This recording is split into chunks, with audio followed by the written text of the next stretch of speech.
Peace and Elevation family, it's your boy Drew from Nora, the Living Survival Manual, here to teach you different ways to see your greatness by investing in yourself. Let's get into the vibes.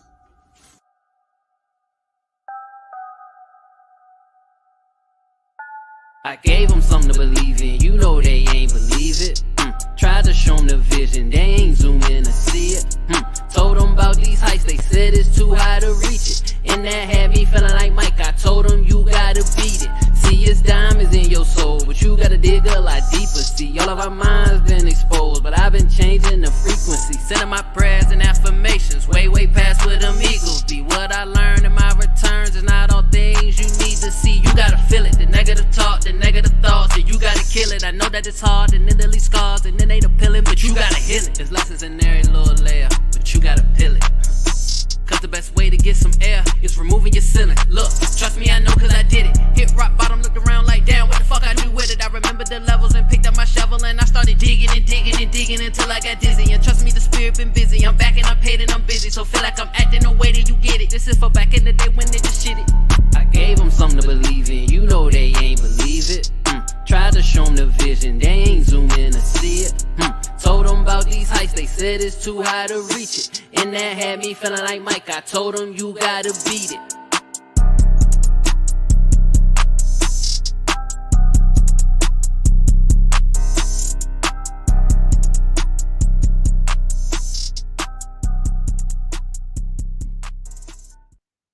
Yes, Zersky, peace, love, and light. It's the God Lord Christopher, the Living Survival Manual, and I'm back with another download straight from the cosmos.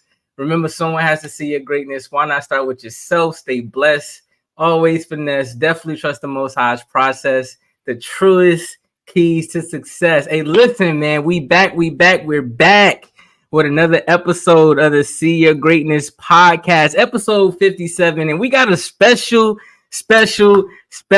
guest tonight, man. Ladies and gentlemen, you feel what I'm saying? I'm just thrilled to introduce our distinguished guest today, none other than the visionary iconographer, Devon Mars. As we embark on this journey, right, prepare to witness the redefinition of hip-hop's visual language through the eyes and artistry of Devon, man. Join us in exploring this captivating stories behind the symbols and the incredible world of iconography. Without further ado, let's dive into this conversation with the one, the only, Devon Mars. What's good, my guy? Man, I'm blessed, and highly favored, man. I'm honored to be here, brother. Yes, sir. I'm honored to be here, man. Thank you for having me on the show, brother.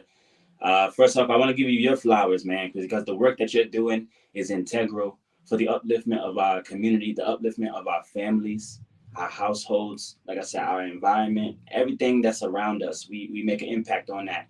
And the work that you're doing is very profound, getting in there and, getting your hands dirty, building, going into the roots, going in deep into the dirt, into the soil, you know what I'm saying, to create a space for us to be able to share what we're going through, share what we're working on, share how we want to uplift our communities, brother. So I really, really thank you, man, from the bottom of my heart, the middle, the top of my heart, brother. I really appreciate you for the work that you're doing. Thank you for having me here, brother. Thank you, man. I appreciate that, and I received that, bro. I want to go first before we even dive into like the questions and things of that nature. I want to kind of give them like a background story of how I met you, right? So I was, just streaming on Instagram, just looking through it, and I always go on Alkebalon's page, right? And I saw this brother, talking about signs and symbols, and I'm like, hold on, he teaching me something right now. This different. Like I ain't never seen nobody, break it down in the fashion that you were breaking it down. So that right there, it just led my spirit to just automatically, bro. Like, I'm in this season right now where I'm not waiting. You know what I'm saying? I'm not second guessing myself. I'm not, not reaching out. So it's like I followed truth in myself. I just moved off faith, right? And I'm like, let me hit him up to see if he'll respond, see if he'll, be interested with wanting to come on the platform and things of that nature. Lo and behold, brother, I was able to get in contact with you. I was able to get you up here so that you can spit that game. Right. And here we are, man. So again, like I appreciate you. If we throwing flowers around, I appreciate you, man, for like, you know, taking the time to just even open up the message and just see what I had to offer, bro. So thank you, man. So let's go ahead and get straight into it, bro. All right. So, you know, before I even, you know, started doing my research about iconography, I had no clue, bro. I'm gonna be honest. Like I wasn't hip to it. So, you know, just like people who were just like me, you know, in the beginning stages of trying to understand what it is, what is iconography, man? Okay, so first off, you know, tomato, we could say iconography. I used to actually stumble over the word a whole lot until I started to, you know, delve into etymology of words and really break the words apart by their roots and their suffixes. So the first word of it is icon, which etymologically represents a likeness. We know that in Genesis, that's why I got the Bible right here. In Genesis, it talks about being, you know, man being made in the image, in the likeness, after the likeness of the Most High. You know what I'm saying? So icon represents the likeness. And then is graphy, iconography, or iconography. I like to say iconography. Okay. You know what I mean? So it just, for me, it rolled off the tongue a little bit smoother, you know? Okay. But basically, graph is like graphene, graphite, what we use to write. So right. It deals with writing, the writing or the language of icons, the language of symbols. So what it is it's a visual representation of symbols and or the study and interpretation of that. Okay. You know, so that's where we at with the basis of what iconography really is, man. And when we look around, it is everywhere. I mean, your stop sign is that. No matter what font is on the stop sign, when you see that octagon and you see those white letters and it got that white border against that red background, anywhere in the world, you know, you better stop. Right.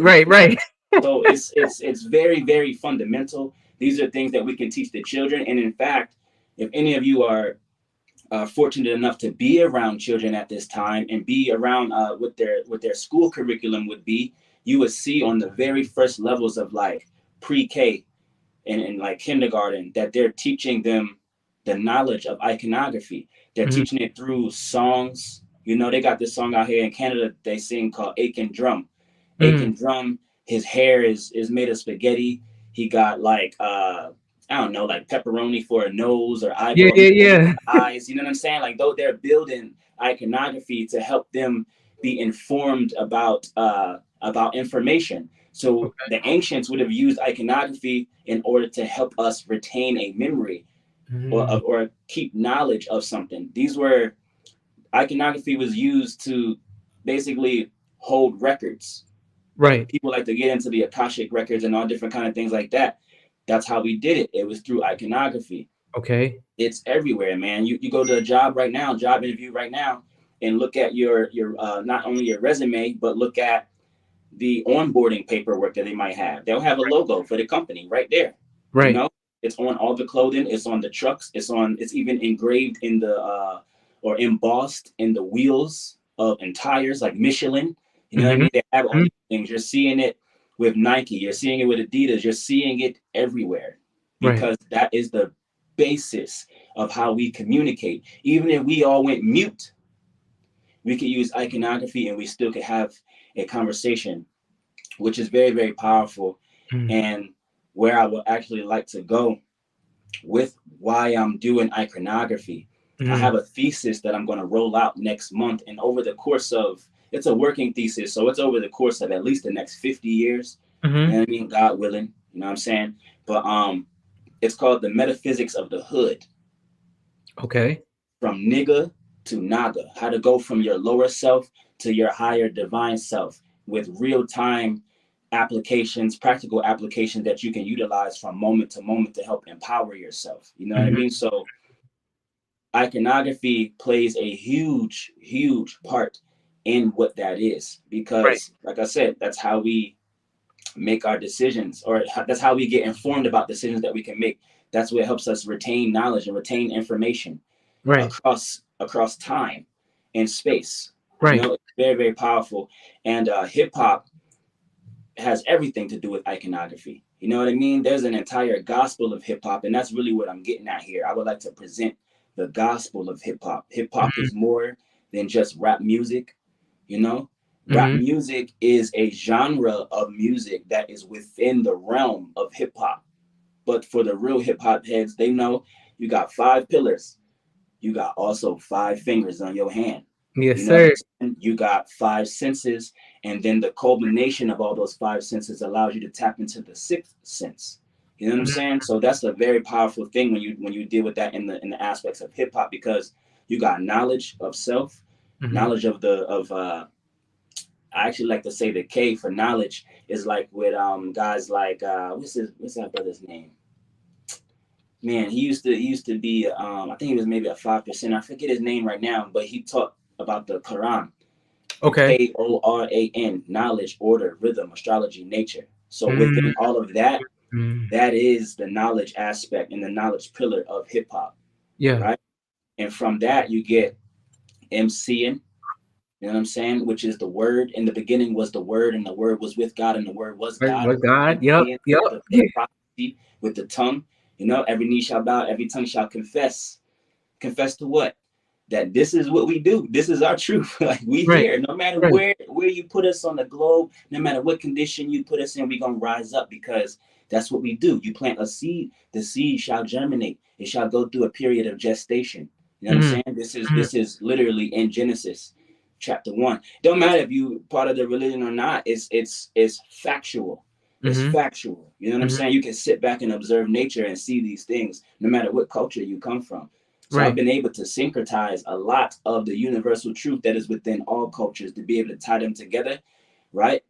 Okay. Create a long thread, so to speak, and then condense that thread into a visual, and then present that visual in the form of iconography. And then when people see it, whether it's an emblem like the OVO or like a whatever, a jump man, whatever, it sparks a conversation. So what I'm into doing is observing the things around me, observing nature, being able to do that same process, condense it into a shape, a form, and then give it some kind of meaning. Shout out Baba Phil Valentine. He was talking about he was talking about the name Unkalunkalu being a name that they was using to call God. Unkalunkalu represented a function, an attribute based on them observing nature, and they called it that. You know what I'm saying? So like I said, that's the realm of MCing. Then you got DJing. And really, if I'm going to put it in order, I would like to actually go knowledge, DJing, MCing, breaking, and then writing.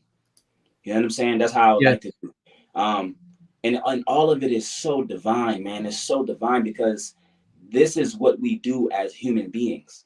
Right. This is what we do. It doesn't matter what language we speak. So we're told about this story of the Tower of Babel, you know what I'm saying? And then it was destroyed, and the languages was given to all the groups of people, and they were split up and dispersed all along the earth. You know what I'm saying? But we all have the ability to speak. We speak different languages, yet we can speak. We can speak, right? So that's very important. We all can blink our eyes. You know what I'm saying? We can think, we can move. You know what I'm saying? Like we have the ability to utter. You know what I mean? These are natural elements. These are gifts that we all have, and this is what unifies all of us. And that's like the whole thing, really, right there. But to elaborate further on that, like I said, going on to the next level of hip hop, after you got DJ and MC, and you got breaking.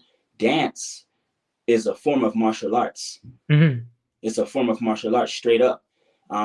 In Brazil, they call it capoeira, which comes from an older form called Ngolo, which comes from Angola, in Africa, where they basically they do a lot of drumming. This dance is infused with drumming. It's infused with utterances. So it's a ceremony. This is why we call the MC the master of the ceremony. What kind of ceremony is it? It is the communion of nature. It is the communion of the elements of nature that are within us. And as we commune with those elements and commune with one another through love, peace, unity, and safely having fun, something very, very amazing takes place. What happens is we create a cipher, which is a circle. Right? But a cipher also is a word that represents a code. Like when we say we will decipher a code, right? There's a guy in the Matrix named Cypher, you know, so that deals with decoding. What we're doing is we're decoding the iconography by observing the nature and then giving rise to that by speaking or initiating sound, like being a DJ. You know what I'm saying? Which is very, very important when you think about the fact that they were on vinyl records and that needle is sharp and that needle is up in the air and that needle has to come down. That sharp point has to come down. It kind of strikes down like lightning if you really think about it. And it touches the grooves, which represent the sediment of the earth, but it also represents our capillaries, the different vessels and things that the way that energy flows through in and out of our body, right? But it also represents memory, the deep recesses of memory, which is all coming back online, so to speak, in this day and age, in this time, right? So that needle goes on that record, on that vinyl record, and bends in a cipher, right? So this is where you get roll your boat, roll your boat. Right. You know what I mean? And in music, they call that singing in rounds. Like we go rounds in a fight. Some people go rounds in the bedroom. But round is an adjective that I would utilize to describe a circle. Right now, if I ask my daughter, is this circle round? She would say yes. Or if I ask, if I drew a circle, I say, what can you tell me about this circle? Probably the first thing she's gonna say, or the first three things she's gonna say is it's round. You know, so this energy is coming from the heavens, right? Imagine us all in a circle. Some of us gathered by hands. We've made a joke of it over the years now. We call it, you know, kumbaya, and let's come together and sing kumbaya, right? It's like become like this running joke, but it's like, no, really, that was actually something very, very powerful. Right. That was something very, very powerful. But it takes everyone to truly believe it in their heart, which is where you start to get the gospel of Christ really at. You know what I'm saying? Where it's you got to really believe this with all of your heart. Now the whole gospel comes online, and it's like, hey, we should stop playing around because the way we was taught about it was incorrect. But it's very, very real. And it's you. It teaches you everything about you. It teaches you everything about everything around you and everyone around you. You know, and all it takes is a little bit of effort to be able to not only receive the messages, but observe them. Observe them in a different way than other people. I love what you said in Tuesday's episode. You pull out that giant, bro. Can you show them that giant that giant obelisk? This brother has a giant obelisk, and on the obelisk has every single one of the mandalas for the chakras right there. And that is a form of iconography. You know, and really, the deeper you go into understanding what mandalas are, you start to understand that they have iconography superimposed on top of iconography, representing layers or what they call degrees of knowledge. You can ascend through the degrees, and we call it graduating from either the Latin or Greek word gradus or graduci, which means to step, which is why when you graduate, you have to walk up the steps, 1, 2, or 3 steps. There's some kind of platform that you reach. You know what I mean? And that signifies the entire thing. And the paperwork is really actually a tangible form of iconography to show you that you are now at this particular status. You know, so that's the whole thing. The world is built upon iconography, man. It's the entire layout, from the soil to the clouds to everything few and far in between, to the subatomic realm, everything, bro. A lot of the medallions and chains and jewelry that we wear and the way that we decorate our houses, a lot of that comes from what's called radiolaria, which comes right out of the ocean. You know what I'm saying? And we Right. were able to observe the geometric shapes of these things and then scribe them down, which leads me to writing or writing, which is an Mhm. element of hip hop, which is to scribe. See, what I want to do is I want to broaden the horizon on what those elements mean as it pertains to hip hop. Because I know there's a lot of New York cats that might be like, man, where he going with this? And it's like, because it's like hip hop is looked at sometimes, it's so New York, and it's like it's actually tri-state area, if we're gonna be correct, because Cornbread came out of Philly and he was one of the first. He was tagging in the late 1960s. He Yeah. was tagging. You know what I'm saying? Where would we be without the Fuji? Where would we be without Lauryn Hill and Method Man? Where would we be without my brother Khalil Gibran? Facts. Flight to Paris out now. That's a big fact. Big fact. No, but seriously, man, it's it's a tri-state area thing. So right there, you got the number 3. You know what I'm saying? I seen you had the headband with the number 3 with the lightning strike on it. I love that. My life path number is 3, bro. So Wow. we write exactly where we need to be with this, man. And the next thing I want to say is hip hop is universal, because hip hop, all the elements of it, you see it in Africa. Mm-hmm. You see it is inherently African. It's inherently African. So this means, of course, we would see the merging of Western music via Black American music and Afro beats, Afro bashment, Afro fusion. You know what I'm saying? Grime out there in the UK. I was listening to Rosenberg that works with Ebro. And Yeah. he was saying to, I believe he was saying to RZA, was it RZA? He was saying to one of them about how the album, I think Return of the Woo or something like Into the Woo, something like that, was one of the staple albums that helped to get the UK on that kind of style of rap. You know what I mean? Which is a particular level of spoken word poetry, which is brilliant when you trace this back to Genesis, and it says God said, let there be light. So this is almost like a sentence. Think about this, bro. On the highest levels, there's a sentence or some kind of message that was spoken out. But on the lowest level, what happens, bro? What's another thing that's going viral right now? My brother who jumped over the thing onto the judge because of a what? A sentence. Okay. So we see on the lowest levels where it reside at, but on the highest levels, and God said this sentence, and it said, "Let there be light." Which, if you trace back the Hebrew and what that phrase is in Hebrew, that's a whole nother set of knowledge. Shout out to A.A. Rashid, because he really has put a lot of work in when it comes to understanding our ancient African thought in a way that our ancients would have thought about this. Okay. Harriet Tubman didn't read this Bible the same way we reading it today. Right. So that's why she was able to do what she was able to do in the Underground Railroad, which a lot of people don't know. There was no railroad. There's not like it's tracks, you know, but metaphorically though, and some of it wasn't even underground, but we calling it the Underground Railroad as a motif and as a form of iconography to help us remember where it is we came from and what we went through, right? So I remember in the song Crack Music, Kanye laid the whole thing out when he said, he said, tracks is what we spitting on.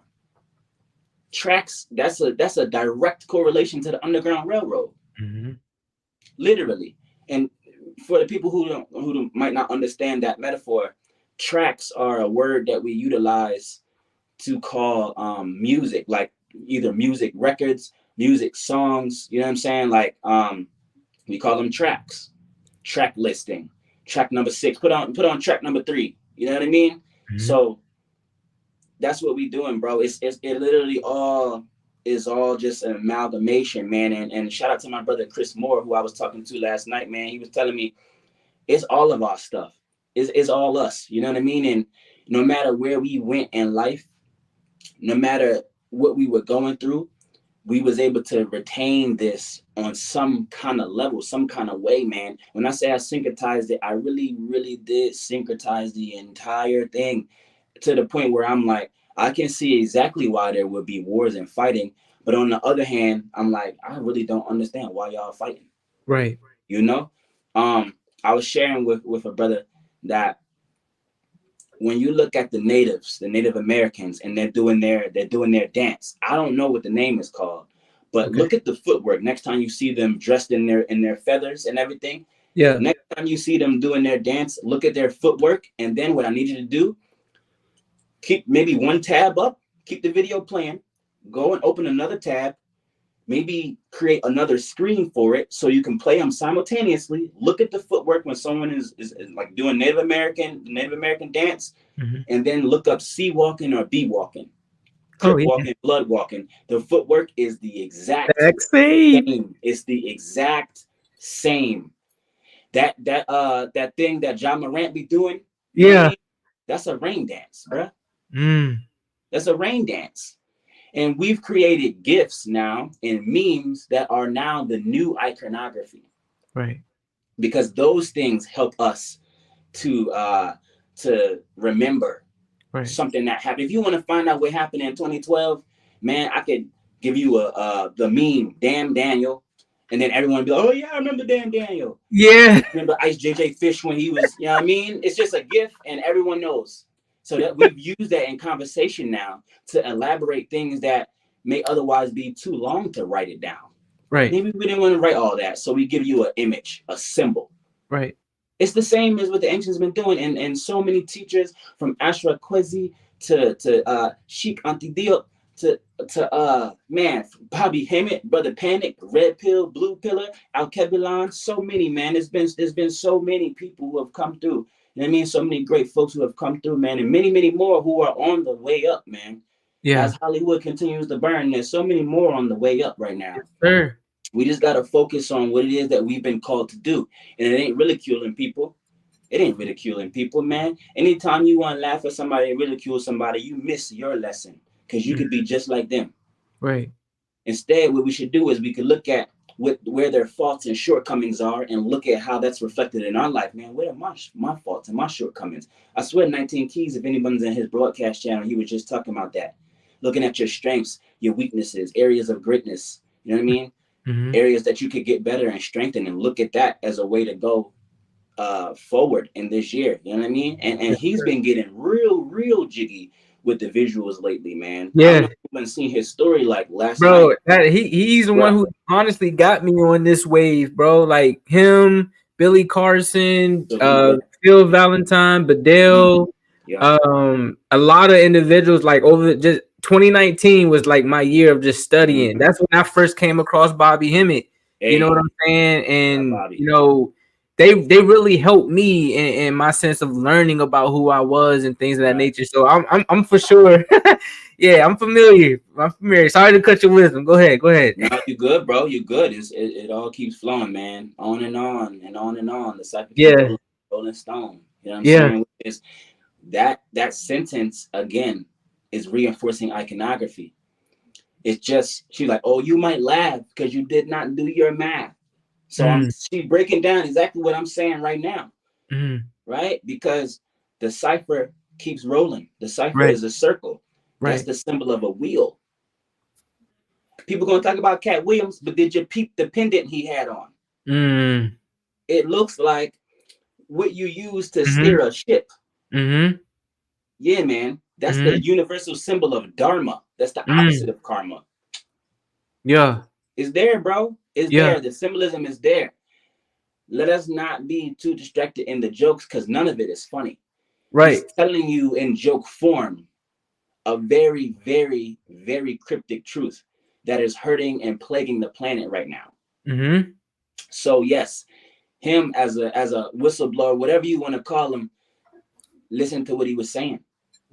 Right. People gonna say, oh, let's use our discernment. Let's do it. There's gonna be a lot of people, you know, moving on every which kind of way. But one thing that stuck out, and I ain't watched the whole interview. I didn't want to really go into it before this. I wanted to stay focused with what I was doing. But one thing that he said is, and I don't know how it was word for word, but he was saying something about when you tell him the truth, all the lies gonna come out, right? So anybody who is uncomfortable with that truth, look at why they feel uncomfortable with it. You know, if you got something to hide, of course you can start to feel that pressure. You can start to feel that heat.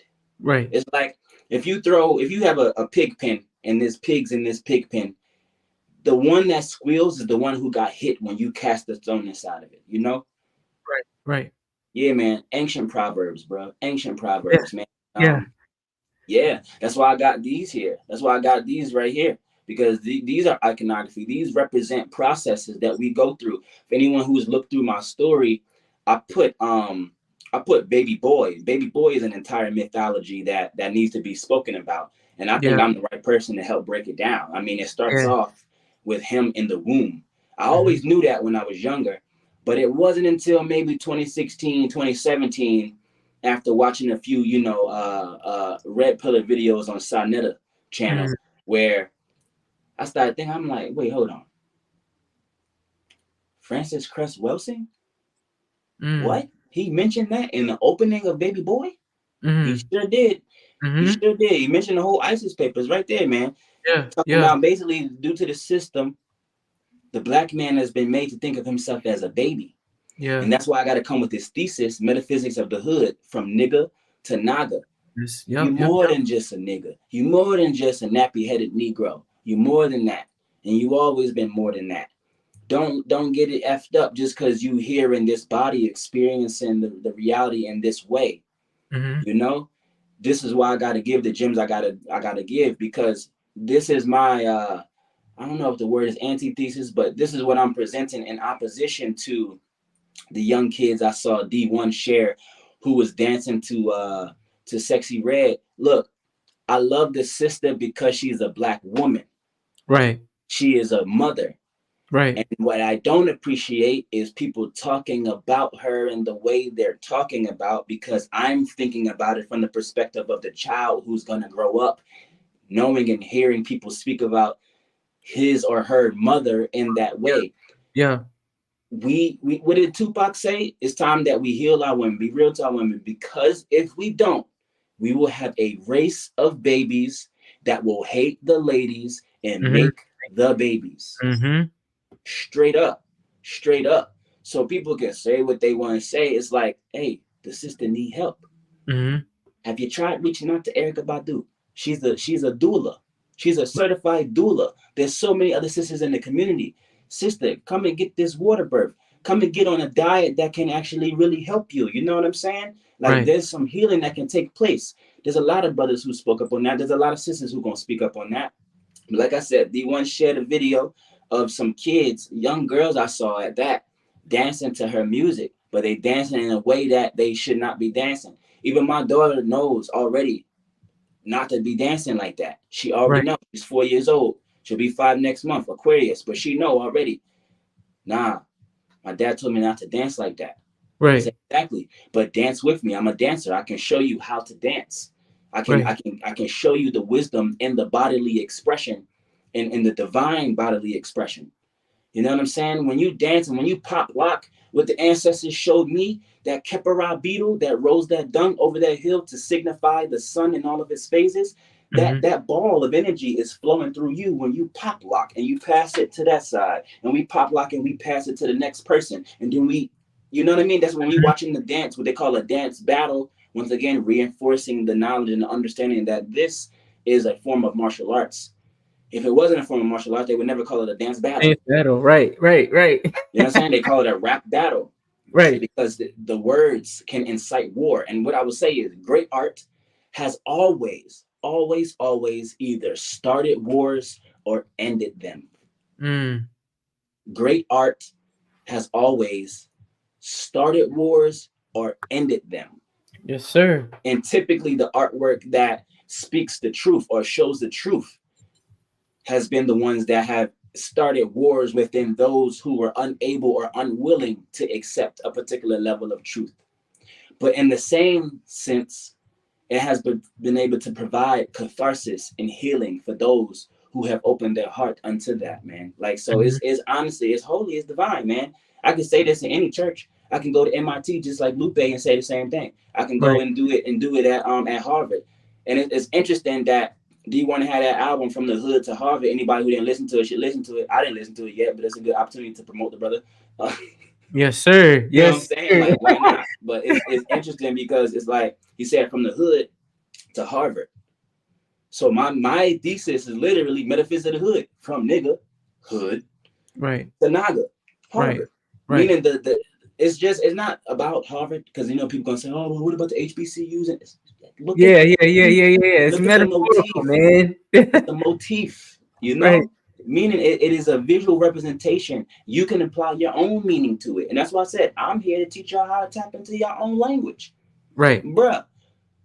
The summer that my wife got pregnant with my daughter, this I don't know, man, it was like a vision basically, man, and it came to me, and it came through listening to cicadas in a tree. Now these cicadas in the summertime, sometimes even down south they call them July flies. If you go deep enough down south, they call them July flies, right? Okay. These cicadas in this tree, or whatever these insects are in this tree, they make the sound of a rattlesnake. So already that is another motif, a divine iconography, so to speak, where you have the sound of a serpent in a tree. This immediately takes us back to Genesis again, and ask the question, well, how did this serpent get in the garden? What was the true purpose of this serpent? Really, because we know about the tongue. Right. To me, the serpent represents the tongue. And they say that the power of life and death is in the tongue. Right. So truthfully, God, through the tongue, through the word, through the mouth, gave a law, a commandment, a precept that Adam and Eve were to follow. And they did not follow that. Already showing you the power of life and death is in the tongue. This is why a serpent can come up. This is the same thing as a smooth brother hollering at your girl in the club without shouting. I see you okay by yourself was good with it. It's the same thing. It's the same thing, bro. You know what I mean? And this is the same thing when your vice is called to you. Are you able to turn down the temptation because your heart is set on something greater? Right. All these messages are there in every movie, they're in every commercial, it is everywhere around us, because there's nothing else to do but that. Yes, so sir. It seems that there's nothing else to do but evolve and grow, right? Yes, now, y'all sir. give me a second. My daughter is knocking on the door. I just want to see what it is that she needs. Good evening. Okay. Y'all give me just a second. I gotta change her show for her. Nah, take your time. Take right your back. time. Like 30 seconds. Give me just a second. Take your time. Look, this is some powerful information, family. This is some powerful information that he is breaking down, man. This is life right here. You feel what I'm saying? Y'all see how he took it back all the way to Genesis. In the beginning, it was the Word, and the Word was God. and the Word was God. Come on, man. The God is breaking it down so effortlessly tonight, and I knew it was gonna be an amazing show tonight, man. Y'all let me know what y'all learning in the chat. I see Godfred in the chat. I see Super in the chat. I see Khalil in the chat. What's going on, y'all? How y'all receiving this information tonight? Brother Khalil said, peace. How you doing, man? Peace to you. Got Super. I'm in tune. I see you, my guy. You feel me? This is what it's about right here. This is our build, man. This is our build. I knew he was gonna come and bring some fire to our soul tonight, man. This was something that I really eye-opening. My guy Godfrey said this is really eye-opening, and it is. Even me right now, I'm learning. Right, I'm learning myself. There are things, I don't ever get on my platform and act like I know it all. You feel what I'm saying? I know I'm a master in my craft, but when it comes to different things, I like to keep an optimistic mind and push myself to go learn new things. And again, when I stumbled upon this brother, man, I just knew that he was gonna really give us some game tonight. And it's funny how, and I'm gonna mention this to him when he gets back, but when he got in, he had mentioned that he was a life path 3, right? Well, I'm a life path 5. We're in the year of the number 8. You see how that just comes together. You see how everything is just, playing its part. You feel what I'm saying? This is the 8th year. This is the refinement year. And it's no coincidence that the 3 and the 5 come together. You feel what I'm saying? To build this powerful, powerful story tonight. I'm looking forward to more, things to learn from this man. Everybody should be, because again, these are things that he is teaching his children. You feel what I'm saying? These are things that he's teaching his daughter. And now when she gets older, she's gonna impact a whole nother generation of, kids that are gonna know this. I was telling them, God, that it all lines up, and it's wild because earlier you had mentioned that you were a life path 3, right? Yeah. I'm a life path 5. Hey. We're in the 8th year. Oh, You see how that, you know what I'm saying? You see how that all just correlates, bro? Yes, sir. Divine timing. Yeah, man. Yeah, Divine timing. But I actually wanted to get into a question, because I don't know if we actually asked this or we got into it. What actually drew you to the world of, iconography or hip hop iconography, and how did you get, like, why and how did you get started in the field? Yeah. Okay. So basically, I'm a visual artist. For anybody who doesn't know, I do murals. I do like high level black metaphysical artwork, Afrofuturism. A lot of people describe it as Afrofuturism. You know what I'm saying? Mm-hmm. So a lot of bright colors, a lot of geometry, a lot of looking at basically ancient knowledge and knowledge of the people who came before us. Right. I have a deep longing to want to know, like, what was here before us. How did they live? How did they act? How did they move? You know what I'm saying? Mm-hmm. When everyone was not wanting to really be here and looking towards the future or looking to get off the planet, I said, well, who was here before us? Mm-hmm. What did they do when times were like this? So that's a lot where it has started at, man. But yeah, I was always an artist, bro. Saturday mornings, my pops used to put me and my sisters on, basically we sat in the kitchen at the table, and we was always in coloring books. You know what I'm saying? My sisters, they used to have like Mickey Mouse in them, and they used to like watercolor, but I didn't really like watercolor because it used to make my pages stick together. So I gravitated towards pencils and colored pencils. So that was me getting my penmanship right. You know what I'm saying? I was always coloring in this Mighty Morphin Power Rangers book, the original one that had Tommy as the White Ranger. You know what I'm saying? Sir. Yeah, man. Yeah, man. I always thought like it was dope because he was the only one that had gold and black. It was something about like how he had the shoulder pad, and I played football too, so I was like, ooh, fire. That's just dope, bro. It's dope. You know what I mean? So there was that, bro. Honestly, man, shout out to DJ Rob Swift, man, because when I was a young boy coming up, DJ Rob Swift, for those of y'all that don't know, man, he's done a lot. He's done a lot with hip hop. He's upholding the original principles of hip hop, man. And when I was a young boy, any of y'all that remember NFL Street, the first one, yeah, he was making a lot of the music with DJ K Slay and them and the Executioners and them. Like he was making a lot of music in there with them, right?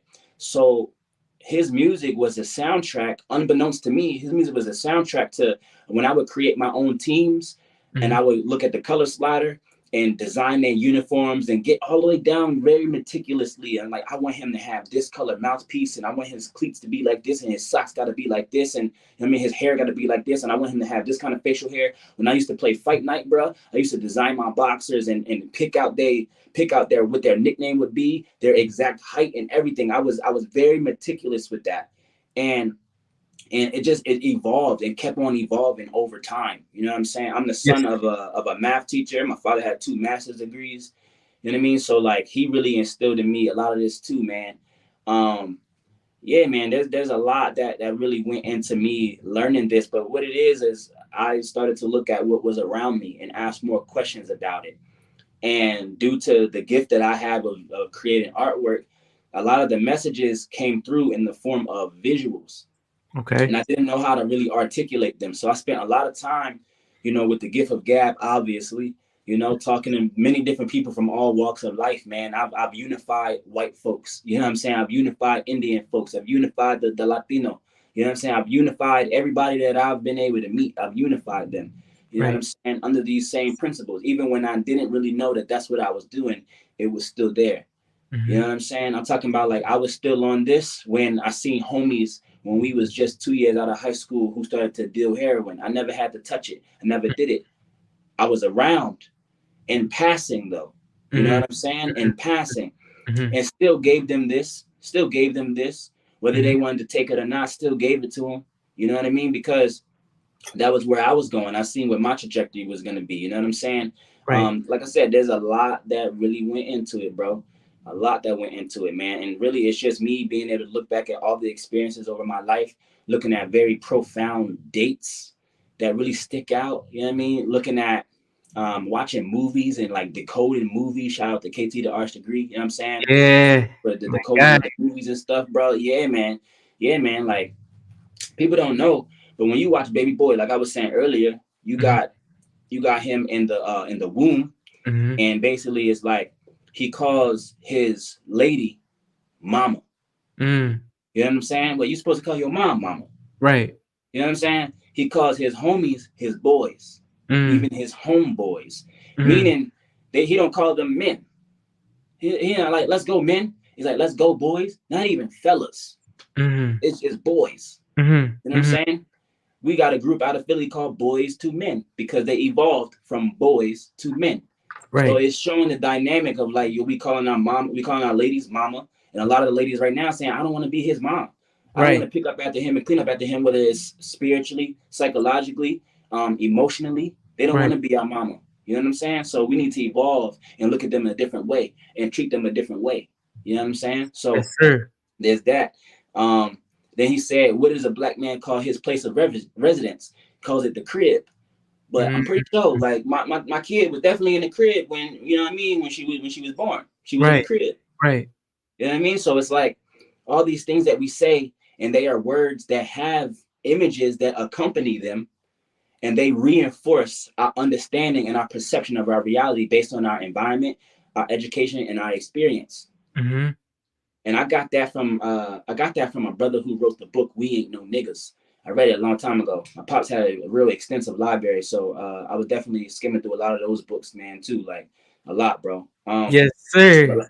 Like I was saying with Baby Boy, though. Remember, Jody kept having this same dream throughout the movie, where it's the helicopters and it's the cops. He's seeing himself in jail. He's seeing himself dead. You know what I mean? That represents like basically the plight of the black man. That represents the transgenerational behavior, trauma, and the collective awareness of those who came before us. You know what I'm saying? So like he kept on having this dream. You know what I mean? And one of the scenes, I have it in my story, man. In one of the dreams, when he's dying and it shows him in the casket and the camera is zooming to give the overhead look at him in the casket, you actually see them overlay Tupac right over top. Overlay it right over top. Why did they do that? Because Tupac never died, as everybody, that's the running thing. Tupac never died. Because he represents Osiris, Asar. He represents the resurrection. You know what I mean? There's a whole thesis. I think it's Michael Eric Dyson. Maybe. I could be wrong. But somebody got a thesis out there about Tupac's Black Jesus. You know what I'm saying? And that ties into this thing, you know what I mean? And us being in the church, and we could get out of the shackles if we truly understood what it is that we was reading. Right. You know what I'm saying? But why I wanted to bring that up specifically, there's a rites of passage, a funerary rites of passage in ancient Kemet where it's a set and it's a set in Nephthys, and they're crying. They're crying about the fact that Osar got cut up in all those pieces. And Nephthys, her tears, she's crying these crocodile tears. But these crocodile tears, how they're shown in artwork is these tears are in the shape of little ankhs. So even though she's crying, she's crying ankhs. Yeah. She's crying ankhs. If you notice and remember when Jesus got crucified, Mary cried also. And when she cried, a white carnation grew from out of the ground. That is symbolic of the rose that grew through the cracks of cement. It's the same thing, bro. It's the same exact thing. You know what I'm saying? So in that scene, you got Taraji, who's going viral right now. Look at her role in Baby Boy, because that's what we remember her from the most for. Yeah. You know what I mean? I don't want to boil her whole career down to that, but I mean, come on now, that was iconic. Right. It's iconic, you know what I'm saying? But she's crying. So she is Neptus. She you know what I mean? She got the tears pouring down. And if she's crying over top of him in his body, she even giving him a kiss and everything, like, and she's literally holding her son, JoJo, literally JoJo, and she's rocking back and forth, and she's like, God, bring him back, bring him back. That's a whole comedic funerary rite, which is why Jody wakes up. Now, when he wakes up, he goes in the kitchen because he smells some food. Yeah. So they're showing you the nose, the breath, right? Tupac had his nose ring in. That's why they showed Tupac as well over top of that, the tie in seamlessly to the next scene where he's waking up and smelling the flowers, or waking up and smelling the breakfast. Who cooking? And he think it's his mama cooking. But who we go out there and see? It rings. Butt cheeks. Move them butt cheeks. Move them butt cheeks. You know what I'm saying? Word. You know what I mean? Like, straight up, like, oh, yo, what you doing here, bro? Like, and then now you wake up out of the dream and you're in reality now. You in mama's house, and it's time for you to leave the nest because mama got things to do. Mama done moved on. Your brother died. You know what I'm saying? So he's not Cain in the aspect that he killed his brother, but he's Cain in the aspect that his brother is also him, and he's killing himself by not living and aligning with his true purpose, which is why his homeboy P, pushing P, got baptized by the end of the movie. Right. It's all motif, bro. It's literally all motif right in there. They just showing it over and over and over. I mean, it was always on BET almost every night. Reinforcing the same thing. And if you didn't peep all those messages, then you're trapped at a particular level of perception until you start to go and unwind and unwound the inner mysteries, because they're just showing you. Yeah. They're showing you. Every movie that come out, they're showing you. Right. They can't show you anything else. Even the screen, and we come out with a knowledge that the screen is a black mirror. Okay, well, they're showing you. It's you in some kind of way. You know what I mean? Like, so, yeah, man. Yeah, man. Yes, sir. Yes, sir. Wavy, bro. It's wavy. All right. Let me get into another question then. So, how do you approach capturing the essence of a hip hop icon in your art, and what challenges do you face in doing so? Very great question. Very great question.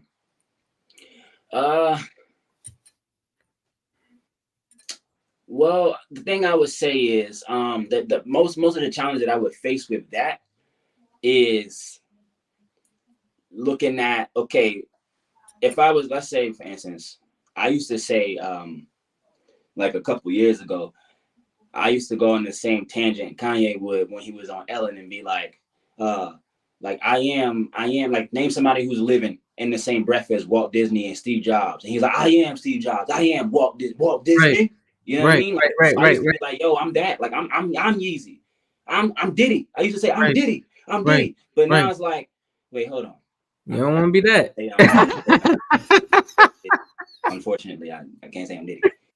Not unfortunate for me, but unfortunate for him in the situation that going on. Yeah. Why I was saying it was because I said, man, look at what he built this thing. You know what I'm saying? In the same sense of when Nipsey's talking about in the song Dedication, looking at, like, man, deep down they know you couldn't fade him. He know he a genius, and he know you can't fade him. He just needs some time. He said, how long before hard work meet preparation? Like he telling you. So that's the challenges that I face, dealing with myself every day, and knowing that I got to get better with my time management so I can actually produce the work. You know what I'm saying? And then looking at whatever icon I'm going to produce, is it actually truly good for, for what I would actually want to do in life? You know what I'm saying? My lady lots of times has pointed out to me, you know what I'm saying? Like, when I was wanting to learn, for instance, last summer, I was wanting to learn what you call, like, body contours and just how to, like, draw the body better. You know, Right. because I'm not a photorealistic artist. I would love to be able to draw photorealistically and paint like that. You wouldn't be able to tell if it's a photograph or not, because my visions coming out of my mind, if I was able to produce those at a photorealistic rate, I would be doing what the AI prompter is doing, but I Right. would be doing it without AI. So even if we lost Wi-Fi, lost a connection to that, I Still still do got it. it up here and I Yeah. can be able to do it. You know what I mean? I seen people painting with their toes, bro. They holding the paintbrush in Yeah. between their toes, and they paint better than me. Yeah. Yeah. Yeah. No cap, they paint better than me, bro. So it's like whole nother conversation, bro. But whole nother conversation, bro. But yeah, man, like it really came down to if it was good. Like I said, my lady was telling me, you know, I was drawing like this woman who was she was naked, you know what I'm saying? And it was more so, it wasn't that she was naked, it was the angle. Like she was like on the beach, kind of like, you know what I mean? Like Yeah. everything. So I like the angle, because I was like, wow, this makes me have to draw my oval differently. This makes me have to draw my ellipses differently. You know what I'm saying? When I want to draw this, to get the angle right. So when I can know where to put the harsh lines to create the volume and show how this is skin that's folding and the light is bending and curving around it. Right. That's why I did it. Right. But my lady had to help me understand. She was like, you know, like, you have a daughter, so like you got to think about what your daughter will be looking at when she comes outside. Because I used to paint outside, you know what I mean, and have my studio like directly outside the house. Right. When it was nice outside, obviously, Right. I don't rain, but yeah, it's one of those kind of challenges like that, knowing like the right time and the place. You know what I mean? So that's why I was like, you know what? What if I do more geometric style stuff?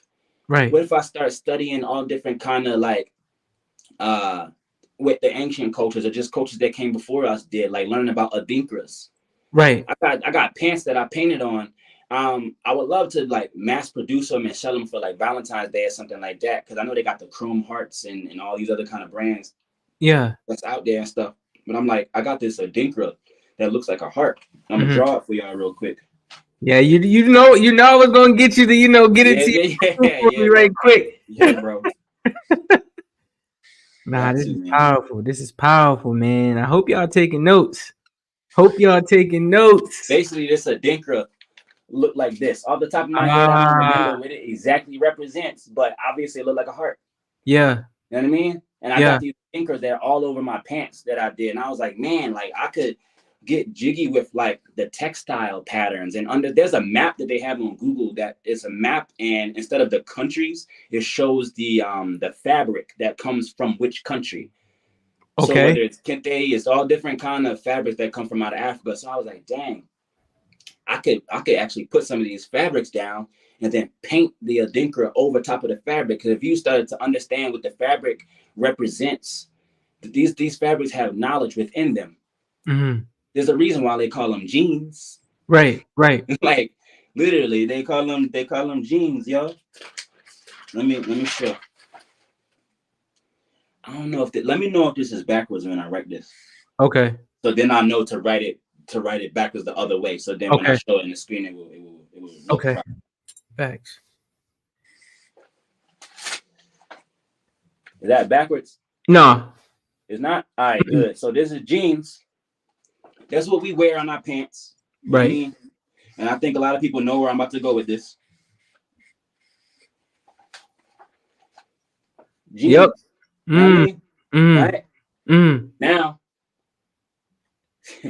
literally, this word gene almost makes Genesis. It almost makes the word Genesis. Facts. My auntie, shout out to my aunt Nettie, my aunt Jeanette. She told me that her father, my grandfather, his name is Genis, and the reason why they called him Genis is because they didn't know how to spell Genesis. Wow. Literally. Yeah. So they made a new name for him that is Genesis. Right. So it's crazy, ain't it? That's powerful, bro. It's crazy, ain't it? And bro, check it out. We got a cousin in the family named Genis, and he's mute. Whoa. It's brilliant because it goes in Genesis and God said, let there be light. But it's like, but how did he say it? Right. Who was he talking to? And Right. how did it sound? So Right. obviously this is mute. But although it's mute, it doesn't mean that it doesn't exist. Right. You know what I mean? Because everything moves, nothing rests. Everything vibrates. Or everything moves, nothing rests. Everything vibrates. Mm-hmm. You know what I'm saying? So it's like, even when you say something, like let's say I say, yo, you just hear it as Y-O and it ends right there. It ends kind of almost as soon as you hear it. Man, on the subatomic level, that shit is like, it's part of my language, but it's like, yo. It's just going and going and getting smaller and smaller and smaller. And then we actually have a symbol for what that's called, y'all. I will show it to y'all, man.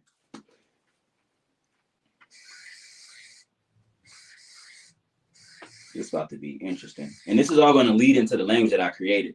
Okay. That's what I really want to see too. Yeah, bro. All right. This is what's happening. You know what I mean? Yeah. This is what's happening. The big circle represents the inception point for when the sound was first made. Every circle after that shows that the sound is traveling further and further away from its source. You know that looks like to me? What it look like, bro? You know how they have like the evolution of the monkey to man? All right. That's what that looks like to me, bro. All right, bro. It look like that. It look like those what's them things called when they got them little Russian dolls and they got the big one and inside that one is a smaller one. Oh yeah, like the little eggs. It look like that. It also looks like a series of mirrors. Yeah. You know what I mean? Yeah. And it's funny that you said evolution because that's what the language was. What is it? What is this language I created? It's the language of evolution. And you can't necessarily speak it. Right. It's a visual language because you got visual language and you got verbal language. You got language that's just in the realm of thought, what we call telepathy. I mean, that's where we're going next too, y'all. That's where we're going next. In order for us to get to the level of telepathy, what's got to happen is, you see everyone talking about this mumble rap thing. Yeah. Out of mumble rap was utilized to really bring in a new dawning of aesthetic nihilism. Right. Where we love to hate ourselves through the mumbles. Right. Now, why this is important is because 2024 represents the death of nihilistic hip hop. You know what I mean? Hip hop was dead this morning. Shout out Nas. You know what I mean? Because now hip hop really gonna die. But the aspect of it that can no longer thrive for where we're going shall die. Right. And it shall be destroyed and rebuilt in a better way. Destroy the temple, I'll rebuild it in 3 days. So all 2024 is going to be broken down into 3 different parts. The first 4 months, the second 4 months, and the third 4 months. Those represent the 3 phases of how the temple is going to be rebuilt. As we herald in the 51st year of hip hop. It's 50 years of hip hop plus a new eon or a new age that's being introduced and being initiated and set forth for us to all evolve. So I will get into what this language is, man. Basically, like I said, the summer that my wife got pregnant with our daughter, it just kind of came to me. Like I was saying, I was listening to the cicadas in the tree and I was thinking like, man, it sounds like a serpent is in this tree. And I was thinking about the curse of the serpent and how this serpent was cursed to slither on its belly on the ground. Yeah. What was it doing before then? Right. You know what I mean? Maybe it was standing. So I started to do this thing, man. Give me a second while I remember what this thing. Do your thing. Do your thing, man. Let your mind work. All right.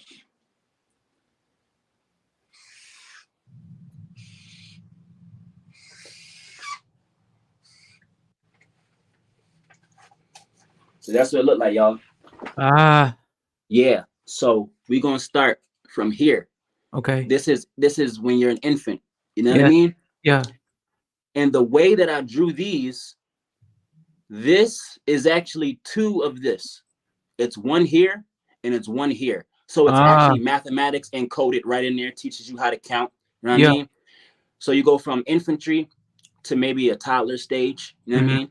Then you go into adolescence, and you start to branch off. This is when you start to find your own identity.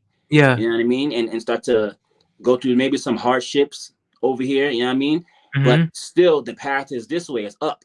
Yeah. Until you go and you become a fully grown adult, and you become tall like a tree or a root, bruh, fam. Literally, this is how I would teach little kids how to draw. Now this becomes a little flower. Right. You know what I mean? Wow. Easy, bro. Easy, bro. Hey, I love how this is like simple. It's simple. It's simple. It really is, bro. It's simple. Yeah. It's simple. It takes a little bit of effort. Yeah. That's all. And then if you provide the students with the curriculum within creative writing or creative expression classes, you know what I mean? When they got these study hall classes and they just gonna go in there and talk anyway, man, study hall should be turned into a creative writing class. Hey, if y'all not gonna study, let's do something to get your minds going, your minds active. You know, over this last summer, man, basically last year in January, I broke my leg. So not even that summer, the summer before that. Actually, no, sorry. Last summer, after I broke my leg, I was taking my daughter to these swimming lessons, and inside of the rec center out here, they had this area for like teenagers between like ages of 14 and 18. Right. And it was like a game room. And I'm thinking the whole time, like, they teaching them something, they doing something in there. Man, I would peek in there after my daughter was done her little 30-minute swim class. And man, they just playing 2K in there. They just like, they on the phone in there. So they just talking, you know what I mean? So I'm bro, what if I got funding through the city to create these workshops and these classes to help teach them stuff like this, but still lace it with a little bit of pop culture. Right. You know what I mean? Right. Granted, give the proper discretion for some of it. Like, for instance, when you can go into school and you want to teach kids, man, don't bring in the music in there that have the profanity and all that. Like, you know what I mean? Right. Right. Like, there's parameters of how you got to do it to be able to present it to them. But if you sync it in the right way, if you do it the right way, then this can work. And like I say, this is what I got to present, because there's already kids like Lil RT who's singing and rapping about what they rapping about. Yeah. You know what I'm saying? And it's like, man, my daughter got to grow up in this world, man. Yeah. So I'm being called to get a lot more serious with what I'm doing. Right. Because what kind of world are we leaving for her? And I do this for the kids who going to be born next week. They still in their mama's womb, but they finna be born next week. Right. What are we gonna make for them by the time they're 18? Because I'm pretty sure, like, man, you see all these people in Hollywood, man. Yo, a lot of them in 20 years, bro, we're about to lose so many of our favorite people. I was shocked when Biz Markie died. Yeah. You know what I mean? Yeah. There's so many more people who have to go, because that's just a natural thing. I mean, some of them got bad health, but some of them just dying from old age. It's their time to go. It's their time to go.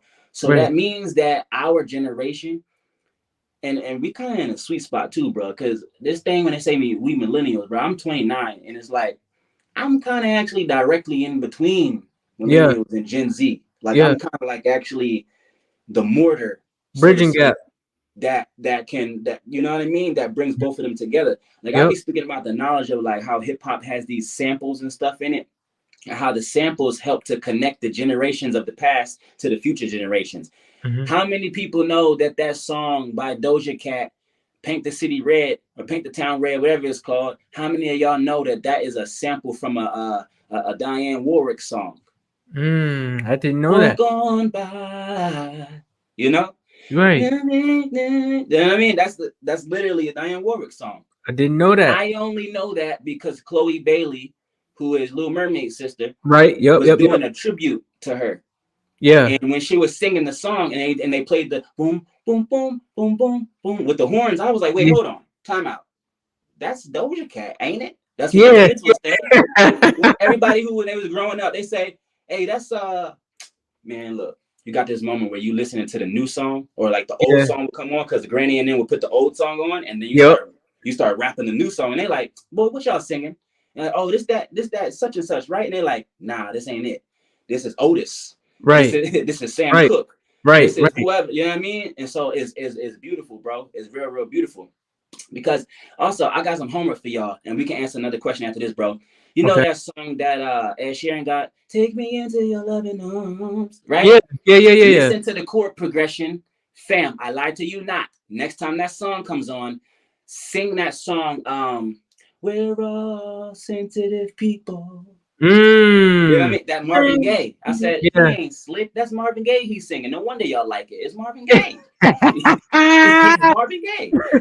When I was in a diner, I was working as a floor manager at Red Eye Diner in Charlotte, North Carolina, right? Mm-hmm. And they had this, it's an old 50s diner, so they got this little jukebox. Okay. So the song playing, and I'm sitting there telling people, I'm like, hey, yo, I really think this is some Marvin Gaye right now. And they like, nah. I'm like, no, really, watch when he sings the hook. It literally is, let's get it on. All day.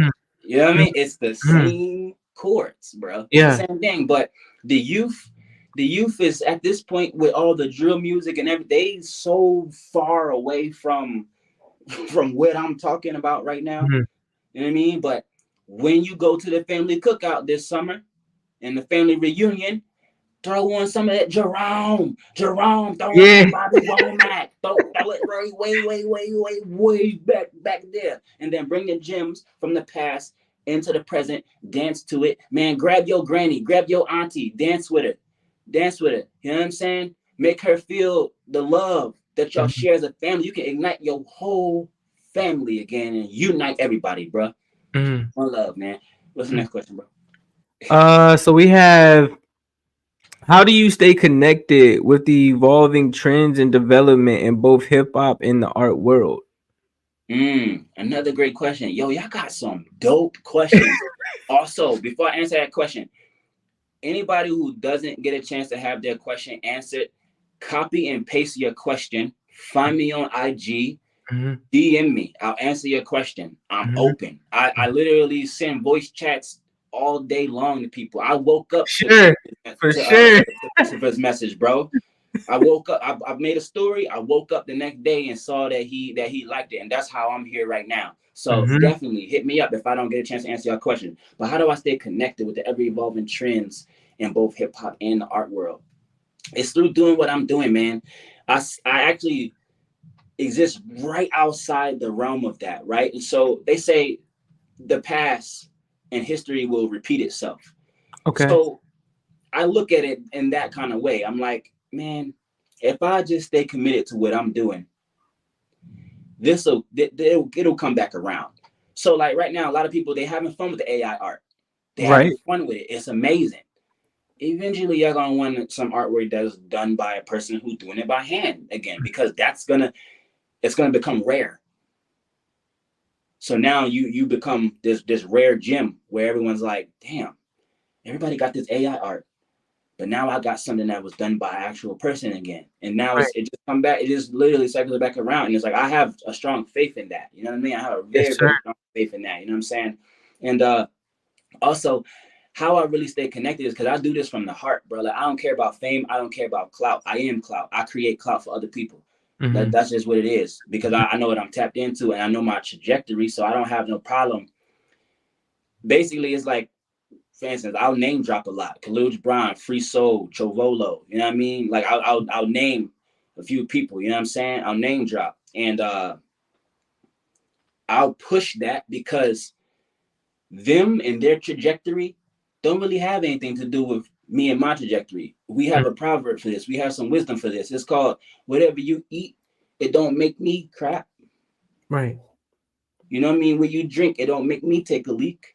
Right. That's your thing. So you got your thing going on. I'd rather facilitate that, push you to the heights. Right. Because I already know where I'm going.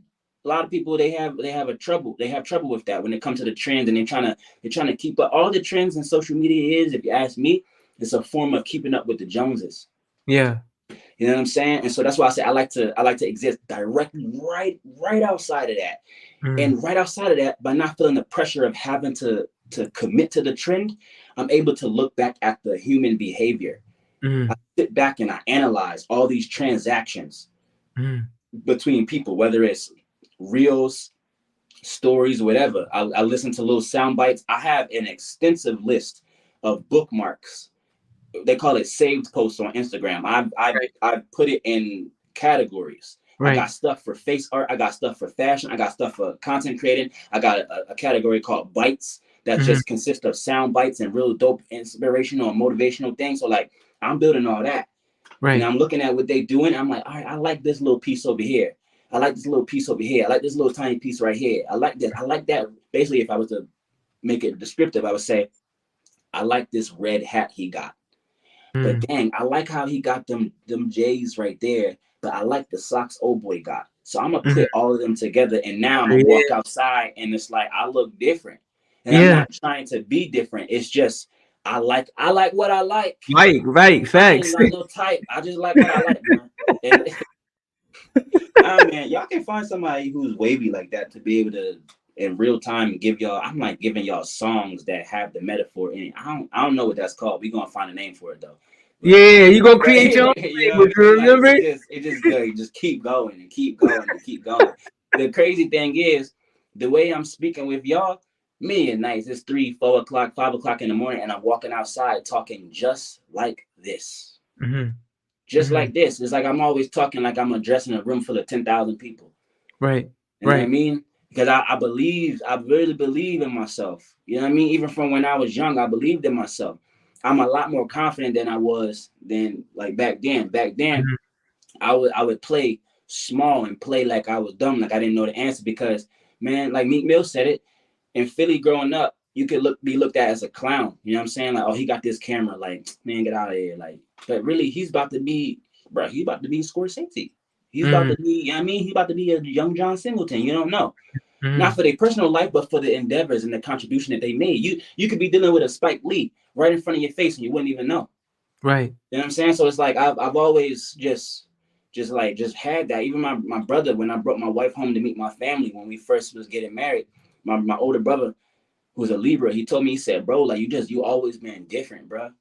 And I never took it like I'm different, so that means I'm better than somebody. Bro, I'm not better than nobody. I'm me. I don't even want to compete with nobody. Don't look at me if you want to compete. I won't cast my eyes to you. I don't want to compete with nobody. I want to compete with myself and get better than I was yesterday. Even get better than I was this morning, man. Like, you know what I'm saying? So like that's how I stay connected. Okay. What is the most rewarding aspect of teaching others about iconography, and what impact do you hope to make? Wow, I tell you, bro, they just these questions, man. Wow, just impeccable question. The biggest thing, man, is being able to teach it to my daughter. You know what I'm saying? And then seeing her teach it back to me. When I first got to Canada, I had to paint mansions. I was fortunate enough to paint mansions that were being built from the ground up. So since 2017, I have been painting these houses, but like I seen what it looked like when they got to put the foundation in.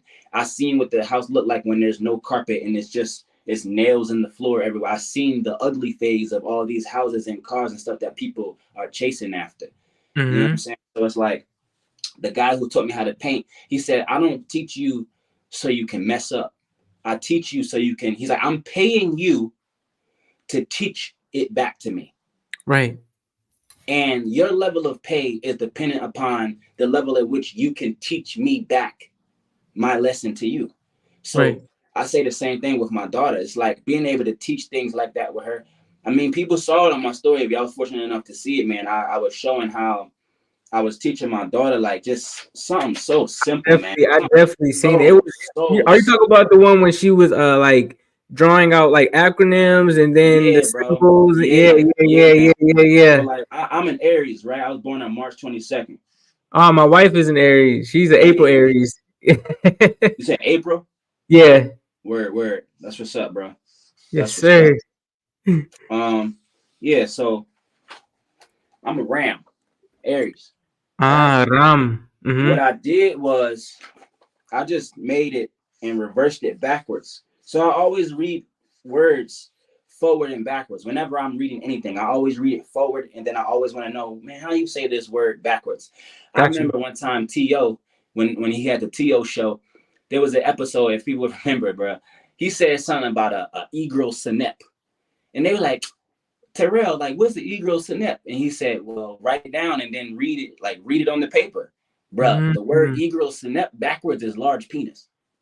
He's ridiculous, bro. Ridiculous, right? Everyone started cracking up. They laughing. But what it did for me as a youth, I was like, hold on. He can flip the words around like that? So I said, never mind the joke he's telling. I'm more interested in how he just did that. Formulated There's a that. name to that. I don't know what they call it. I can Google it later and find out what it's called. But you know, that's what I was doing. So I got Richard McCall did it too. And I didn't peep that it actually was the exact same thing that she said, Missy. And her legs break it down, flip it, and reverse it. And she lit it. Everything that she was saying in that was the breaking it down, the flipping it, and reversing it. I was literally last year's old when I found that out. Yeah, bro. I was today years old. Yeah, I just found that out actually. Yeah, bro. When I seen, I was like, wow, that's amazing. Like, that's amazing, bro. And again, it's like it may sound weird to us, and it may not make sense to us, but that doesn't mean that it doesn't. It may not make sense to us, but that doesn't mean that it doesn't make sense. If that, you know what I'm saying? Yeah, bro. Let me see if we got any more questions. Let's see. How do you see the future of hip hop iconography evolving? And what changes do you anticipate? Man, shout out to you for that question too, man. I think what we'll do is I think with us seeing the formation of BRICS in Africa getting its independence in certain ways, I think what we're gonna see, obviously we got the fusion of Afro beats and then Black music coming together and stuff like that, and I'm a piano and everything like that, which is bridging the people in the diaspora with the actual continent. It's creating this bridge. You know what I mean? So there's going to be more of that happening, and where you have that at, you're going to have a blending of cultures. But when you see the blending of cultures, look for the universal truth. Meaning, if you could create a Venn diagram, what's different, and then see what's the same, and then focus a lot on what is the same. What are the similarities between these cultures? Because in that's where you start to really unify people. You know what I mean? So how I see the iconography evolving, I think Afrofuturism is going to lead the way in terms of what the iconography is going to be. There's already people they're already doing it. They're already doing it. There's a sister that I forget her name at the moment, but I actually gotta shout her out because I was looking at her artwork, and her name is Delphine. Actually, her name is Delphine, and man, she had this beautiful artwork, bro. I was looking through her page and I just started crying. I started crying because not only was the artwork powerful and it was high resolution and everything, but her words were powerful. I encourage everybody, man. There is a book called Black Futures. It's a book called Black Futures. It is a book, a giant book that has so many different forms of Black art in it. It is one of the greatest books I have ever had the pleasure of going through. It's called Black Futures. I'm not sure who wrote it. But then there's also this other book, man. I got it. It's right here, actually. Let me see. Okay. I'm gonna take this off just so that this don't fall down. There's this book right here called In the Black Fantastic. This is another great book. I'll be going to the library. These are library books. I wish I still actually had. I wish I had them so I can highlight them and do everything with it. But In the Black Fantastic and Black Futures is another one. I'm going to show y'all, man. This book is beautiful. So I see a lot more of that happening. Afrofuturism going to lead the way. You got like things like Afro Punk. That sister and Nico. Yeah. A lot of it's going to be a lot of that. Okay. You know what I mean? For the weird Black kids. You know what I mean? Like the so-called weird Black. We ain't weird. We just we like what we like. You know Facts. I mean? And y'all used to getting the packaged up product, and that's been it's been packaged a certain way and presented to you a certain way. So you like that. Hey, no shame on you, but bro, I don't want to eat Doritos no more. Facts. I don't like Big Macs. I want something a little different. You know what I mean? So that's what I'm going to go towards. So we'll see that. We'll see what they call it. Craig Mack and them called a flavor in your ear. ear. Here Yeah. comes the new flavor in your ear. We're gonna see a lot of new flavors in our ear in the form of sounds, in the form of visuals, you know what I mean? And it's gonna be word of mouth. So I see that that's the way it's gonna evolve. I'm gonna show y'all this page before I say the next thing I'm about to say. Okay. They got like stuff like that in there, man. It's like beautiful. That's fire. Yeah, beautiful stuff in there. But Hold on, it has a lot back of up. social commentary and everything in it too, man. Bring that back up. Bring that back up. I gotta find it, bro. Yeah, I want to make kind of give you like a solo layout so they can see it. Yeah. That's fire. You know what I mean? Yeah. But I forgot what I was about to say. But yeah, man, I'll be going to the library. Y'all go to the libraries, man. Ask them where's the section for all of the Black literature. Okay. And look for it. You know what I mean? That book was called In the Black Fantastic. In the Black Fantastic, and then there's another book called Black Futures. Black Futures. Both of them are very, very, very, very dope books, man. Very dope books. Okay. Let me see. I don't have any more questions. Hey, in the chat, Super. Do you have a question, bro? You got a question you want to ask the guy? Got my guy Super in the chat. What up, Super? Let me see what he says. I'm gonna bring his question on the screen. Word. I know, but nah, man. Like this is a powerful build, brother. I thank you. This is a powerful build, man. You listen. We gonna have to come back with a part 2. Hey, you're gonna have to show them your portfolio of that language you building, right? Yeah. That's the thing, bro. I'm gonna actually show them exactly how I did it with my daughter too, because that was actually fly how I did it. That was all like improv right in the moment too. That's the beautiful thing about it. And I remember seeing you were showing me that the first one with the infant and the toddler and growing up. I had seen on when you had shifted it around and then you had turned it into like a whole Nike check. You had turned one into like a house, like bro, you was moving, crazy. Bro. Yeah. You know something, bro? I didn't know this until I started to get into like illustration around COVID. That's why I got into illustration and started giving mad props to a lot of the Black illustrators who's making their own mangas and their own comic books and stuff. Shout out I think it's called Black Sands Entertainment. Shout out them for real, man. There's another like White Manga, that brother's name, man. There's a few other heavy hitters out there, man. Shout out Blue the Great, shout out Mike Ham. I mean, these are all people I'm naming because they all inspire me to do what I do, man. Shout out my homeboy Jokestar, JC Homeshire. Shout out him. Yeah, man. My Leo brother, you know who you are, my brother. He been putting me on game with the Kobe energy. Yes, sir. Yeah, man. Okay, we got one. He says, "What is the greatest accomplishment thus far in your study?" What is the greatest accomplishment thus far in your study?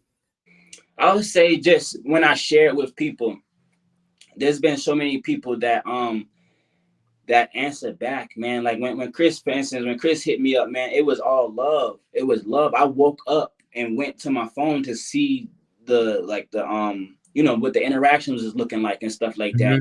And I happened to go to the message. You know what I mean? And I read it and it made my day instantly. I was like, oh, all right. Okay. Like, so these things are, it's not just him, it's so many people, man. Those of y'all who are on this live who've been hitting me up and we've been chatting in the DMs, man. I thank y'all. I appreciate every single one of y'all. For real. I salute y'all. I thank y'all, man, because like that's what the accomplishment is. It's because it's being channeled, it's being given to me, and I understand it's a gift. It's not mine. That's why I didn't want to say that it's a language that I created. It's like it's a language that I had the opportunity to scribe. Right. I was able to scribe it down, but it doesn't belong to me. It doesn't belong to anyone. But so therefore, it's ours together. We share it as a collective, and that's why it was given to me, and it represents evolution. You know what I'm saying? So like, being able to have those experiences with people, it helps uplift me. And then literally when I feel uplifted like that, it's like, man, as soon as it's over, I'm about to go run out there and lift my daughter up. And you know what I mean? Every time when I lift her up, I always push her up 9 times because her birthday February 9th. You know what I mean? So I always push her up 9 times, you know, and it's just like stuff like that. And then she's smiling, she's laughing, you know what I mean? She might give me a kiss on my cheek or on my forehead. And then it's like, I'll go hit my wife up and just start telling her how, you know, like, babe, thank you for just, you know, for being who you are and, you know, contributing to my life in such a positive way. And then it's just the cipher just keep on rolling. So then it's like, that's the energy in my household. You know what I mean? So we laughing, we playing, we having fun, you know what I mean? So then it's like, when I go out in the world and I encounter other people, I'm willing to share that love with them. When I hold the door open for people, I don't just hold the door open for them. I say, hey, I hope you have a wonderful day today. Openly, like I verbalize it so they can hear me say it. You know what I mean? Whether they say something or not, it's the energy is out there. I was always taught that it's better to be the person who smiles than to be the person who doesn't smile back. Yeah. You know what I mean? So yeah, bro. Yeah, Somebody that's what I would say to answer that question. Somebody had broke it down to me. It was like, how dare you walk past God and not speak? Mm-hmm. Right. Yeah. I mean, essentially, we know that they're, you know, human beings where they're different, but none of us would be here if it wasn't for the Most High. So he was like, how dare you walk past God and don't speak? That's right. And like you said, whether that person speaks back or not, it's like, what's your intention behind it? Because you can make somebody's whole day by just saying hi. Yeah, man. Right. I've had many altercations where I randomly, just how you do, right? We end up building and having a whole conversation like we've known each other for years. Some individuals end up breaking down to me like, I don't know. I've never met this person in my life, but they needed that. You feel what I'm saying? So it's like, I carry that everywhere I go. How dare I walk past somebody and or how dare I walk past God and not speak? Yeah, man. Yeah, just like that, bro. Just like that, man. Like I'm out here in Vancouver. So for anybody who's never been to Vancouver, Vancouver is cold. It's cold like New York, New Jersey. It's not like crazy cold. It can get kind of cold, but it's nothing like Toronto, and it's nothing like a place that's called Edmonton, right? I was talking to Chris before the show. I was saying, man, they get like in the negatives, like -40. I'm cool. I'm all the way good. I'm Gucci. I don't you know what I mean? But what I wanted to say about Vancouver, man, is that it has, I think that at least one person from every country on the planet lives here. At least one person. And you have certain pockets and certain areas where, like, for instance, you go to a place called Metrotown. That's where you'll find a lot of different Asian folks. So not everybody there is Chinese. Not everybody there is Japanese. You'll see Japanese, Chinese, Korean. You'll see people from Sri Lanka. You'll see people who from all kind of people, like Laos, Cambodia, all type of things. And they got their culture, and they find their people, and they keep on keeping the culture alive in there. So the same thing happened where there's a lot of immigrants who come from like Somalia. So we got a lot of kids and refugees from Syria, Somalia, Sudan, you know what I mean? Like, I'm talking about like they blacker than this book, you know what I mean? Blacker than my shirt, you know what I mean? And they out here and they young. I'm talking about like, these are folks who are like in their 20s. Some of them are coming here for university. Some of them come here and work in trades. And so it's beautiful because I have an opportunity to be able to teach this to all of them. Because I said I've syncretized all of the cultures, whether it's the Vietnamese folks, whether it's the Filipino folks, you know what I mean? When I meet them, I say, Kumasta, Kumasta, you know what I mean? Thank you. You know what I mean? When I see the Punjabi people and I see them in the morning, I say, Sat Sri Akal, you know what I mean? It's things like that. You know what I'm saying? It's all kind of things like that. When I see the Filipino folks also, and I say salamat to them, you know what I'm saying? Like it's all kind of things like that that's happening out here in Vancouver. And if you can move with love like that, you'll unify the people. And so it's one band, one sound. So I can get this drum that we utilize. That's our heartbeat. And we got this drum. We got ear drums. We got a heartbeat. But that drum is a representation of solidarity when we're beating that drum. You know what I mean? And we can bring people together. The natives would call it a powwow. You know what I mean? So we be having that out here on the beaches too, because it's real heavy with the native culture out here. Like the indigenous folks to this land, like the Coast Salish, and like what else they call it? Coast Salish. I know like Musqueam. Mm-hmm. There's a few other ones out here, man, and they got beautiful murals, beautiful artwork all over the place, man. Like it can be a beautiful place if we choose to look at the beauty that's in it. The other side of it is there's a huge fentanyl crisis here, man. Huge. When I say huge, there's a documentary on Vice called Benzo Dope. It's about Vancouver Okay. specifically. Yeah, Okay. man. So it's like I know what I'm up against. And I also want to send a message to any folks who need it, and also the folks out here in Vancouver who is Black folks. Hey, I'm not waiting for no handout for anybody. We can build right here, right now. We can Mm-hmm. build right here, right now, Mm-hmm. and we can build with our community, and let us show them why they should give us the funding to do what we want to do. Mm-hmm. Because it's all for the upliftment of our communities. When I came here and got sponsored, that was the one thing I stood on as business. Every time when they would hold me in over the border for 3 hours, go through my phone, question me, interrogate me, and I say, man, I just want to know at the end of all this, can I do my artwork? And they say, yeah, cool. So as long as it's original. Oh yeah, it's very original. No one's Right. doing this. No one's doing this. Right. You know what I mean? So it all come full circle, man. I appreciate every single one of y'all for being here, man. Yes, sir. Yes, sir. Now I want to make a small transition. We're gonna get Yeah. out of here, bro, because you shared a lot of game. Thank you, Right. bro. There's a part of my show where I transition into what I call 100 thought provoking questions. Right. So we're actually on day 45. Okay. Right. So I want to present this question to you, and I asked this to friends, I asked this to families. It started off by me like having this mindset, like if I met like the top 5%, 1%, 10% of people in the world, what Yeah. question would I want to ask them Yeah. so that I can either get to their level and teach Right. other people how to get to Right. this level, right? So Right. the question of the day is, how do you stay grounded despite your successes? Mm. How do you stay grounded despite your success? Okay. I think it takes a strong commitment to the purpose and the path. You know what I'm saying? The path is why we do it. It's not for the end goal. It's not for the destination. It's the path. So one thing I like to do to stay grounded. Just this morning, I had a situation come up, and I was like, "Hey, babe, I'm gonna go outside and I'm gonna run." So Mm-hmm.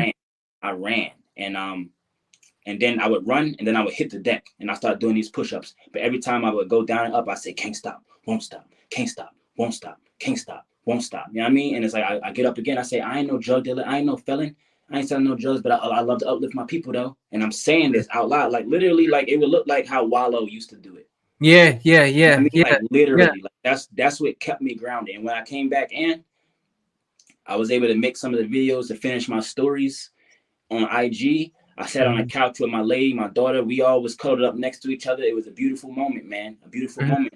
Tomorrow mhm. we're gonna have a housewarming, you know what I'm saying, to bring in the new year, game night, family night, you know what I'm saying? So that's what I was doing to stay grounded, brother. So again, Yes, I sir. appreciate you, my bro, for allowing me the space to be able to share the knowledge and the wisdom that has been given to me, that I've Mhm, been blessed enough to articulate to y'all. I appreciate every single one of y'all for asking y'all questions mhm, and really just tuning in. I appreciate you. Anybody I didn't shout out, I just want to let y'all know, man, I love y'all. I mhm, love y'all. Y'all are worthy of life. Y'all are worthy of living life. It's life is worth living, man. Y'all life is worth living. And I appreciate every single one of y'all, man, from the bottom, the middle, the top of my heart, all of my heart, through and through, all of my soul. I really, really appreciate y'all. And as always, I thank the Most High. I thank all my ancestors. You know what I mean? mhm. Let's get it.